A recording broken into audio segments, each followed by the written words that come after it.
మాట్లాడుతున్నావు కదా, ఈరోజు ఒక్క మాట నేను అడగదలుచుకున్నా.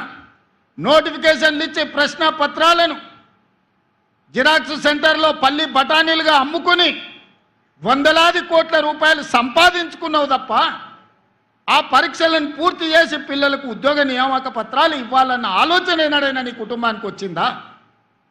నీకో, నీ చెల్లికో, నీ చుట్టానికో ప్రజలు బండకేసి కొడితే ఎంబడే మళ్ళీ ఉద్యోగ నియామక పత్రాలు అందజేసి మీ కుటుంబం కళ్ళల్లో ఆనందం చూసినారు, మీ ఇంట్లో పండుగలు జరుపుకున్నారు. కానీ తల్లిదండ్రులు ఉపాధి హామీ కూలీ పనిచేసి రూపాయి కూడబెట్టి ఉస్మానియా కాకతీయ యూనివర్సిటీలలో పీజీలు పిహెచ్డీలు చదివించి పోటీ పరీక్షలకు అశోక్ నగర్, దిల్సుఖ్ నగర్ చౌరస్తాలో, అమీర్పేట చౌరస్తాలో 10 ఏళ్ళు కోచింగ్ సెంటర్ల చుట్టూ తిరిగితే పరీక్షలు నిర్వహించి వాళ్లకు ఉద్యోగాలు ఇవ్వాలన్న ఆలోచన ఏనాడైనా మీకు వచ్చిందా?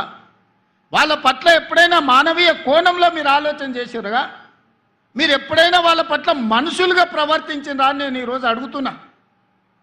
2011 ఉమ్మడి రాష్ట్రంలో గ్రూప్ 1 పరీక్షలు నిర్వహిస్తే 2026లో నేను వచ్చి, మా మిత్రుడు బట్టి విక్రమార్క గారు వచ్చి 2024లో నోటిఫికేషన్ ఇచ్చి వాళ్ళ నియామకాలు చేపట్టే వరకు 16 సంవత్సరాలు ఆ పిల్లలు గ్రూప్ 1 ఉద్యోగాలు రాకపోతే ఏమైపోతారని నేను ఈరోజు అడగదలుచుకున్నా.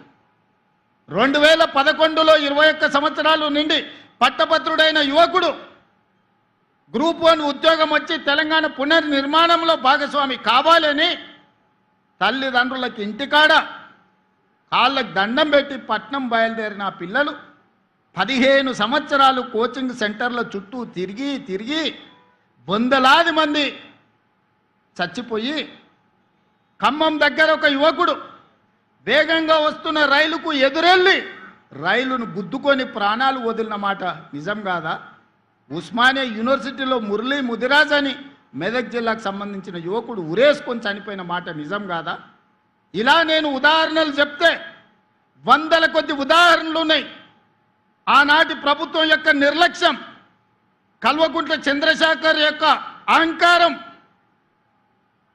ఆయన కుటుంబ సభ్యుల కోసం స్వార్థంతో అందించిన పరిపాలన ఈ తెలంగాణ సమాజాన్ని శవాలమయంగా మార్చింది, దుఃఖ సముద్రంలో నింపింది, దుఃఖ సముద్రంలో మునిగిపోయింది తెలంగాణ రాష్ట్రం 10 సంవత్సరాలు. అలాంటి తెలంగాణను వచ్చిన మొదటి సంవత్సరంలో 67,674 ప్రభుత్వ ఉద్యోగాలు, దాదాపుగా 70,000 ఉద్యోగాలు ఎల్బీ స్టేడియం సాక్షిగా, శిల్పారామం సాక్షిగా, నక్లెస్ రోడ్డు మీద ఉన్న అంబేద్కర్ సాక్షిగా నియామక పత్రాలు, ఉద్యోగాలు వచ్చిన పిల్లల్నే కాదు వాళ్ళ కన్న తల్లిదండ్రులను అక్కడికి పిలిపించి వాళ్ళ కళ్ళ ముందు నీ కొడుకు ప్రయోజకుడైండు, నీ కొడుకు ఒక డిఎస్పీ అయిండు, నీ కొడుకు ఒక ఆర్టీఓ అయిండు, నీ కొడుకు ఒక కమర్షియల్ ట్యాక్స్ కమిషనర్ అయిండు, నీ కొడుకు ఒక ఎంపీడీఓ అయిండు, నీ కొడుకు ఒక ఎస్ఐ అయిండు, నీ కొడుకు ప్రయోజకుడైండని ఆ తల్లిదండ్రుల కళ్ళ ముందు నియామక పత్రాలు అందజేసినప్పుడు ఆ పేదోళ్ళ కళ్ళల్లా, ఆ దళితుల బిడ్డల కళ్ళల్లా ఈరోజు మా లక్ష్మణ్ అంటుండు, అన్నా 52 మంది మా దళిత బిడ్డలు గ్రూప్ 1 ఉద్యోగాలు వచ్చినాయి, నువ్వు నియామక పత్రాలు చేపడితే నేను నీ మంత్రివర్గంలో ఉండడం నా జన్మ ధన్యమైంది, మా పిల్లలకు న్యాయం జరిగిందని మిత్రుడు ఈరోజు చెబుతున్నప్పుడు ఒక ముఖ్యమంత్రిగా నాకు ఇంతకంటే సంతోషం ఏముంటుందని నేను అడుగుతున్నా. నేను ఇవాళ ఇక్కడి నుంచి వేదిక మీద నుంచి చిల్లర మాటలు మాట్లాడి చిచోరగా తిరిగే నాయకులమని చెప్పుకునే వాళ్ళని సూటిగా అడుగుతున్నా. 10 సంవత్సరాలు నువ్వు నోటిఫికేషన్లు ఇస్తే నియామక పత్రాలు చేపట్టలేదు కదా, సంవత్సరం తిరిగే లోపల 70,000 ఉద్యోగాలు మేమెట్లా చేపట్టినాము? 15 సంవత్సరాలు గ్రూప్ 1 నియామక పత్రాలు నువ్వు అందించకపోతే పరీక్షలు పెట్టి ప్రశ్న పత్రాలు బజార్లో నువ్వు కోట్ల రూపాయలకు అమ్ముకొని నువ్వు వేల కోట్ల రూపాయలకు పడగకెత్తితే మీ తండ్రి గారు ఎర్రవల్లిలో 1000 ఎకరాల ఫామ్ హౌస్ కట్టుకుంటాడు, నువ్వు జన్వాడలో 100 ఎకరాల ఫామ్ హౌస్ కట్టుకుంటావు, నీ బావ హరీష్ రావు మోయినాబాద్లో 50 ఎకరాల ఫామ్ హౌస్ కట్టుకుంటాడు, నీ చెల్లెలు కవితమ్మ శంకర్పల్లిలో 25 ఎకరాల ఫామ్ హౌస్ కట్టుకుంటారు. తెలంగాణ రాష్ట్రం మాత్రం 8,11,000 కోట్ల రూపాయల అప్పులో మునిగిపోతుంది. మీకు టీవీలు వచ్చినాయి, మీకు పేపర్లు వచ్చినాయి, 1,000 కోట్ల వ్యాపారాలు వచ్చినాయి. ఇంత ఆగర్భ శ్రీమంతులు, నిజాం కంటే ధనవంతులుగా మీరెట్లా మారుతారు? 10 సంవత్సరాలల్లా 70,000 కోట్ల రూపాయల అప్పున్న రాష్ట్రం 8,11,000 కోట్ల రూపాయలకు తెలంగాణ ఎట్లా దిగజారిపోయిందో ప్రజలకు జవాబు చెప్పాల్సిన బాధ్యత లేదా అని ఈరోజు మేకతోలు కప్పుకున్న తొడేళ్ళని నేను అడగదలుచుకున్నా. అప్పుడే ప్రజలు మర్చిపోయినరు అనుకుంటున్నావా? మీ కుటుంబాన్ని అప్పుడే ప్రజలు క్షమించినరని అనుకుంటున్నావా? మీ కుటుంబం వల్ల ఈ తెలంగాణ సమాజానికి దాపురించిన ప్రమాదాన్ని ప్రజలు గుర్తించలేదనుకుంటున్నావా? నన్ను తిట్టినంత మాత్రానో, నీ కడుపులో ఉన్న విషాన్ని వెదజల్లినంత మాత్రానో తెలంగాణ ప్రజలు నిన్ను క్షమిస్తారనుకుంటే ఈనాటికి, ఆనాడు కాదు, తెలంగాణ కవి చెప్పిండు, నిజాముల పైజామాలు ఊడగొడతాం, దిగంతాలకు తరిమి కొడతామని. ఇవాళ నేను చెప్తున్నా, ఆనాడు ఆ కవి స్ఫూర్తిగా నిజాముల పైజామాలు ఊడగొట్టి దిగంతాలకు ఆనాడు తరిమిను సాయుధ రైతాంగ పోరాటం. బండెనక బండి కట్టి ఏ బండ్లో పోతో కొడుకో, చుట్టుముట్టు సూర్యాపేట నట్ట నడమ నల్లగొండ కడతాం నీ గోరి అని బండి యాదగిరి స్ఫూర్తి ఈరోజు కూడా మా దగ్గర ఉన్నది. ఇవాళ నేను చెప్తున్నా, గజ్వెల్లనే నిన్ను సమాధి చేసే బాధ్యత మాది, మా యువకులది. తెలంగాణ సమాజం మీకు అన్ని అవకాశాలు ఇచ్చింది, ఆస్తులు ఇచ్చింది, అంతస్తులు ఇచ్చింది, ఆగర్భ శ్రీమంతులను చేసింది. ఏమి తక్కువ చేసింది తెలంగాణ? ఏమి తక్కువ ఇచ్చింది మీకు ఈ తెలంగాణ? మరి తిరిగి తెలంగాణ 4 కోట్ల ప్రజలకు మీరు మీ కుటుంబంలో నలుగురు ఏమిచ్చిందని ఈరోజు తెలంగాణ సమాజం మిమ్మల్ని అడుగుతుంది. ఏం అన్యాయం చేసింది మీకు?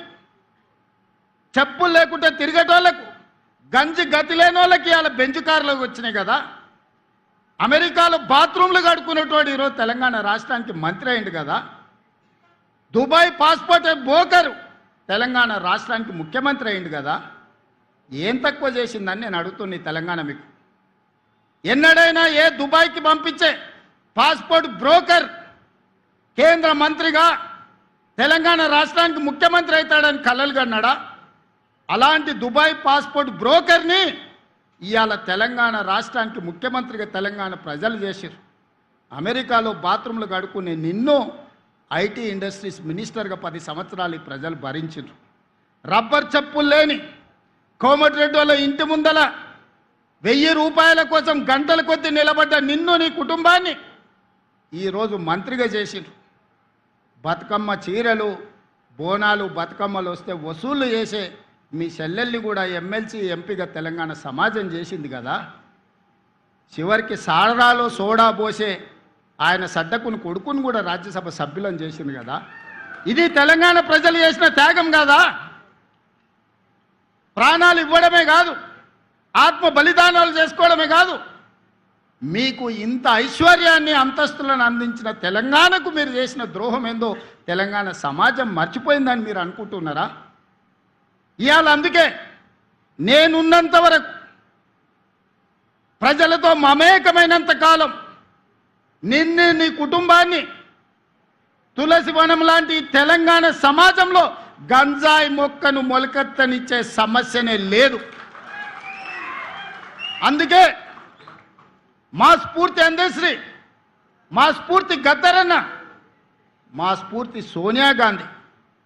మరి నీ స్ఫూర్తి ఎవరని అడుగుతున్నా. నిజామా? కాసిం రిజ్వీనా? ఈడీ అమీనా? ఎవడు నీ స్ఫూర్తి? ఏ జాతి నీది? నీ జాతేంది? నీ నీతేంది?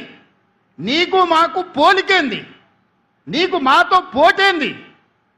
మేము అదమర్చినప్పుడు, మేము కనుమూర్చినప్పుడు 4 కోట్ల తెలంగాణ సభానేజ్ని కబలించి దోపిడీకి పాల్పడుతుంది కదా. ఆ దోపిడీని మేము అంత ఈజీగా మర్చిపోతామా? అయినా ఒక్క మాట చెప్పదలుచుకున్నా. సరిగ్గా 2 తరాల ముందు నిజాం నవాబు కాసిం రిజ్వీ ప్రపంచంలో ఆగర్భ శ్రీమంతులు, ప్రపంచంలోనే అత్యంత ధనికుల లెక్కగట్టినప్పుడు మొదటి 2 స్థానాలలో ఆనాడు నిజాం ప్రభు ఉండే. సరిగ్గా 2 తరాల తర్వాత ఒక పారిశ్రామికవేత్త బాగా రాణించి వేల కోట్ల రూపాయలు సంపాదించినాక ఆయనకు కోరిక కలిగింది.